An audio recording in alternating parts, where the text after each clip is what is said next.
আমরা আমাদের সিদ্ধান্ত জানিয়ে দিচ্ছি, আওয়ামী লীগকে নিষিদ্ধ করতে হবে। যদি কিন্তু কোনো অথবা নেই, আওয়ামী লীগকে অনতি বিলম্বে নিষিদ্ধ করতে হবে। এই বাংলাদেশে আওয়ামী লীগ এবং আওয়ামী লীগের দোসররা কোন সিভিল সোসাইটির আওয়ামী লীগের যারা সরাসরি দোসর, তারা রাজনীতি করতে পারবে না। প্রিয় সংগ্রামী সহযোদ্ধ, আজকের এই ময়দান থেকে শুধু একটি কথাই বলবো, ডক্টর মোহাম্মদ ইউনূস, আপনি এই আহত এবং শহীদদের রক্তের উপরে দাঁড়িয়ে আমরা আপনাকে ক্ষমতায় বসিয়েছি। আমরা আপনার কাছে কোনো অনুরোধ করছি না।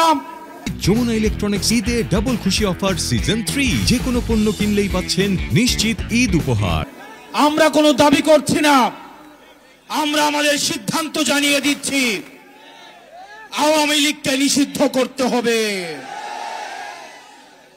যদি কিন্তু কোনো অথবা নেই, আওয়ামী লীগকে অনতি বিলম্বে নিষিদ্ধ করতে হবে।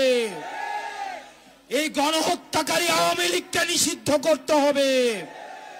ইনকিলাব জিন্দাবাদ, মুজিববাদ মুর্দাবাদ।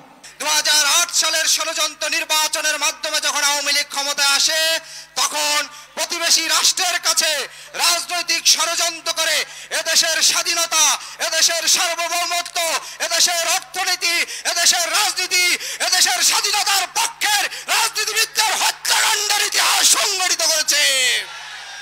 আপনারা জানেন 2009 সালে দেশপ্রেমিক 57 জন সেনা কর্মকর্তাদেরকে এক কথিত বিডিআর পিলখানা হত্যাকাণ্ডের মাধ্যমে সংগঠিত করেছে। এরপরে আমরা দেখেছি 2013 সালে আলেম ওলামাদেরকে রাতের অন্ধকারে তারা হত্যাকাণ্ড করেছে।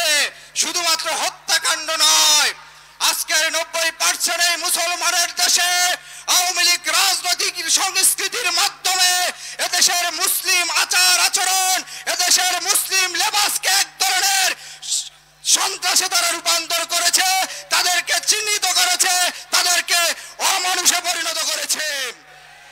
আমরা বলতে চাই, আওয়ামী লীগ যদি আবারও রাজনীতি করার সুযোগ পায়, আবারও তারা গণহত্যাকাণ্ড এখানে সংগঠিত করবে। জুলাই আগস্টে 2000-এর অধিক শহীদের রক্তের উপর দাঁড়িয়ে এই বাংলাদেশে আওয়ামী লীগ এবং আওয়ামী লীগের দোসররা কোন সিভিল সোসাইটির আওয়ামী লীগের যারা সরাসরি দোসর, তারা রাজনীতি করতে পারবে না। আমরা স্পষ্ট বলে দিতে চাই, জুলাই অভ্যুত্থানে যেভাবে রাজনৈতিক শক্তির উত্থান হয়েছে, তেমনি ভাবে দেশের স্বাধীনতা সার্বভৌমত্বের জন্য বিপ্লবী ফোর্স রেডি আছে। যদি বাংলাদেশের রাজনীতিতে আওয়ামী লীগকে ফিরানোর দুঃসাহস করায়, বাংলাদেশের বিপ্লবী ফোর্সরা, এদেশের তরুণরা, এদেশের ছাত্র জনতা, এদেশের কৃষকরা আওয়ামী লীগের নিশানা এই বাংলাদেশে আর রাখবে না। অন্তর্বর্তী সরকারের প্রধান উপদেষ্টা থেকে শুরু করে আইন উপদেষ্টা থেকে প্রত্যেক উপদেষ্টাকে আওয়ামী লীগ নিষিদ্ধের বিষয় সুস্পষ্ট বক্তব্য দিতে হবে। ইনকিলাব জিন্দাবাদ।